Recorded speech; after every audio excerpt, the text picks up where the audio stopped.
I don't know about you guys, but I'm the kind of man that wants his name to be spoken about in a room where growth and strategy and plans and faith is the main priority.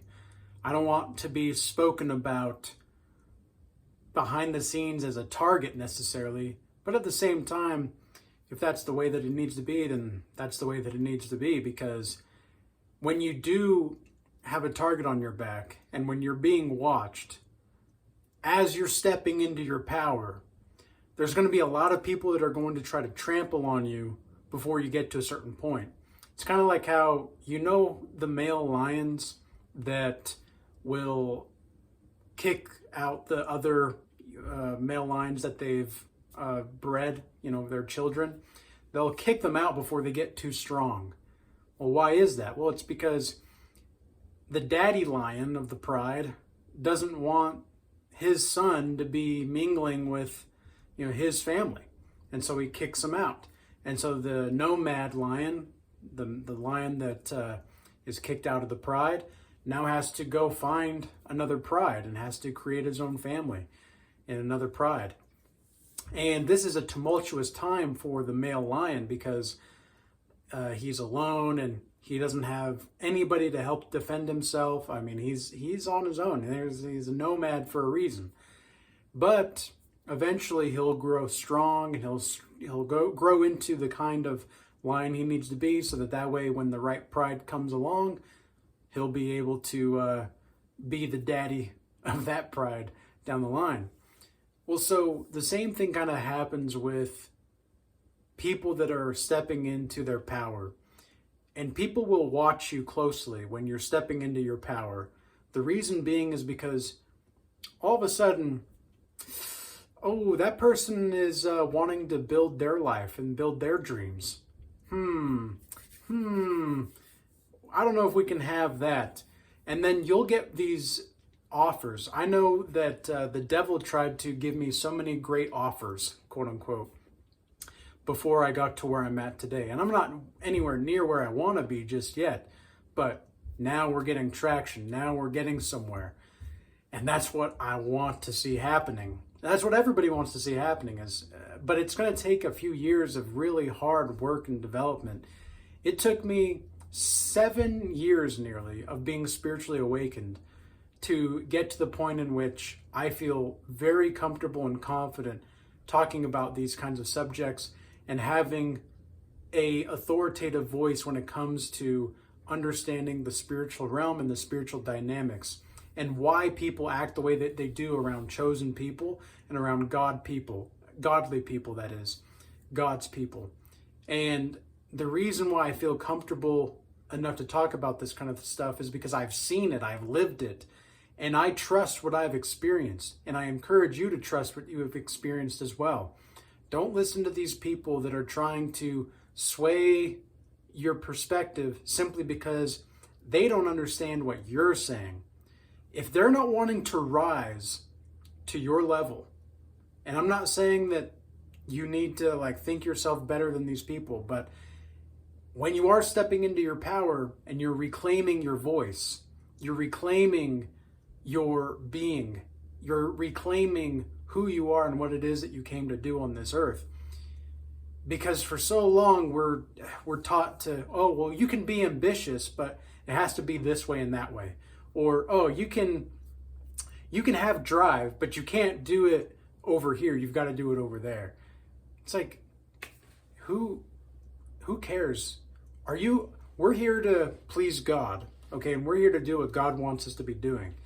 And if what God wants you to be doing is you're being called to a certain place or a certain direction, and God's calling you there, why not just go for it? Why not just, that's it? Why not do that? Well, because society tells us that we have to behave a certain way, or our family might judge us, our friends might judge us. These are all implications that may or may not even work out in the long run. Their judgments have no effect on your results in the long term. Let me say that again. Their judgments have no effect on your results if you stay doing what you need to be doing, and you have the discipline to do what you need to do. Because otherwise, the devil will come in through these people, not because these people want to be devilish, but because they're just not awake just yet. The devil will come in through these people and use them like Agent Smith in the Matrix. And they will try to commit certain ways of being into your own essence and force you to go ways that you don't want to even be going to begin with. And the reason that this is going to be so vital for the devil to attack you in this way and to watch you in this way is because if you build what you're supposed to be building, if you are multiplying what God has given us and you're replenishing the earth, you're doing what God has called us to do. And that's exactly what the devil does not want. The devil does not want you to be growing. The devil does not want you to have faith. The devil does not want you to be disciplined. The devil wants you to be miserable. The devil wants you to be completely cut off from society. The devil wants you to not have an understanding of reality. The devil wants you to be trapped in this spiritual cage in which you think that, oh, well, I can't do it, or, it's just too much work. I get it. It's a lot of work to put in to your craft every single day, day in and day out for years at a time. But people stay focused on, they're almost in pain before they're actually even in pain, because as they step into their power, they start to realize their power, and it gets to be a little bit too much. Okay, it gets to be a little bit too much for them. Because what did Jesus say? Jesus said that ye are gods. He was quoting Psalms, by the way, when he said that. So Psalms, in the book of Psalms, it says that ye are gods. We have a godlike ability. Us men must be godlike savages, and the women are to be warm, inviting, feminine, empathetic women. How else are we going to get to a place in this life where we are actually cultivating what we want to see happen in the world? How else are we going to get to a place where we are building something rather than just trying to take away or destroy things? The devil will give you offers when you are on the up and up and you're stepping into your power to try to, oh, well, this is a momentary thing that will give you a little bit more pleasure. I've had offers to make more money. I've had offers to have things going on with my brand, Regal Change. I've had people that when they've told me, oh, well, you know, if we can advertise our product on your channel, we'll give you a portion. It's like, that's not what this channel is here to do. That's not what I'm here to do. That's not what I'm wanting to do. I want to empower you to prosper. I want to empower people to prosper and to take your life by the horns and the reins and say, look, this is my life. I've got one shot. Sure, if you believe in past lives and whatever, that's your own prerogative. I personally don't necessarily think that should even be a topic of conversation. The reason being is because what matters is this life. What matters is this life and what you have with the cards you've been dealt in this life. All this new age stuff, because don't get me wrong, I do think that there's some genuine qualities to it that have something to say. Like, there is something to be said for understanding if past lives were actually a thing or not. Because in the Bible, there is some implications that may or may not be true, depending on how you look at it. But that's a whole other topic for discussion that I'll talk about some other time. But what I think so many people get stuck on is they want to, they're stuck in the past or they're stuck in the future, and they're stuck in the pain that is completely absent from now. They're living in a place that is not now. This is why I say heaven and hell are both places and states of mind, because you can be in a heavenly state of mind.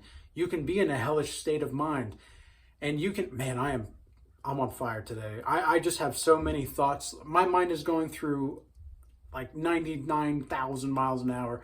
I can see so many things happening. I feel this sense of maddening genius that has taken place right now, and I'm just going to flow with it. I hope you guys are feeling me. If you're feeling me, type in the comments, I'm feeling it. So what I'm saying here is, what I want to really pinpoint here is that so many people get stuck on the past or the future and not actually the present. And the present is where you need to focus on stepping into your power. Yes, people will watch you. People will take note of you. You might even have people that are paying attention to you that you have no clue.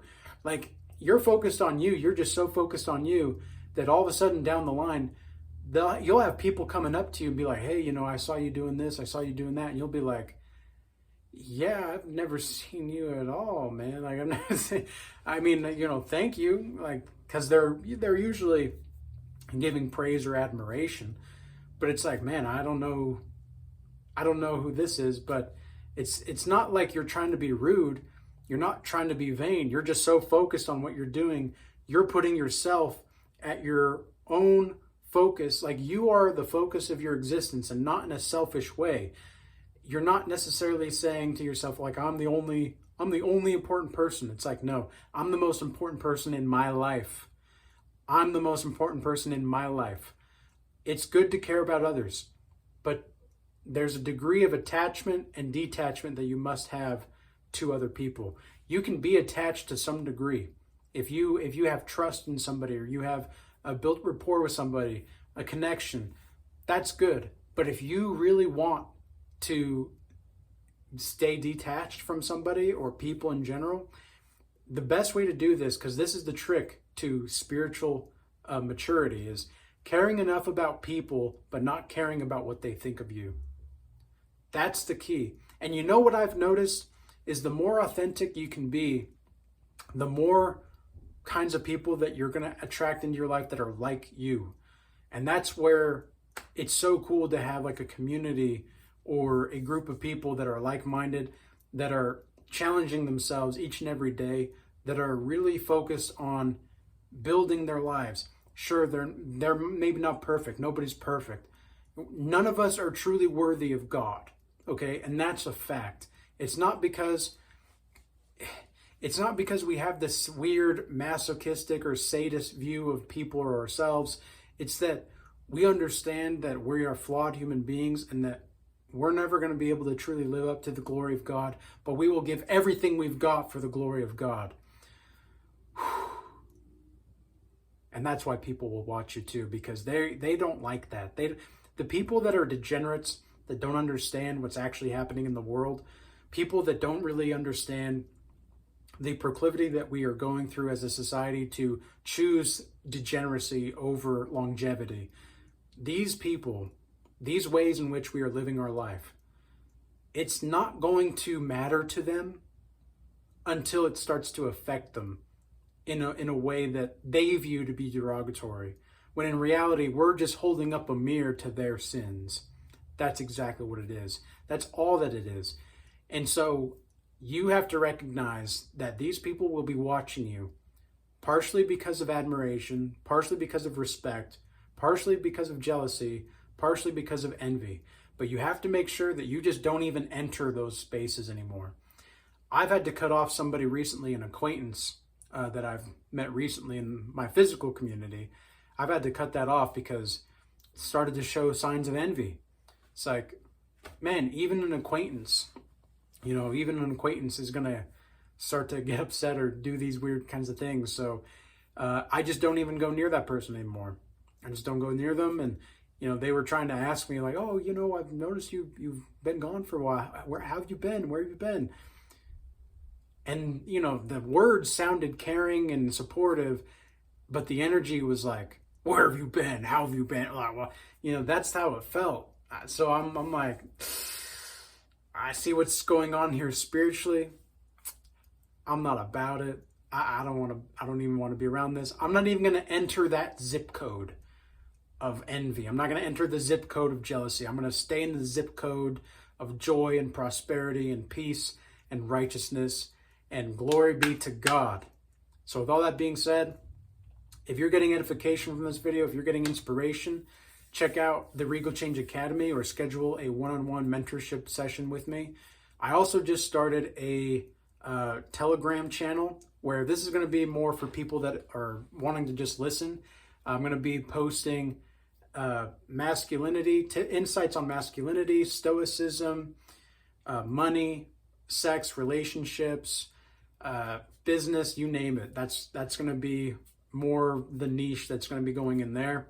And everything will be deleted after 24 hours. So you got to make sure that you're getting that information while you can. It's not going to be like here on YouTube or X where it'll stay up for a while and it'll be there for, well, the foreseeable future. I don't ever really see me deleting videos really that I don't want to. Like, I just don't really delete videos. In fact, you can go check out my videos from years ago, 2 or 3 years ago now.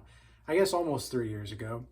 It'll be 3 years ago in October this year when I started to do YouTube more fully. But I didn't get on X or Instagram really seriously up until the last few months. So that's been something that if you're trying to grow a channel, by the way, capitalize on these other social media platforms, because yeah, people are going to watch you. And as godly people, we've got to protect our energy, but at the same time, we've got to put ourselves out there, be as bold as a lion. You know, stand firm on what you are standing on for principle and beliefs and ideals. All right. So links are all in the description box below for those avenues. And with all that being said, peace be with you all. Until next time.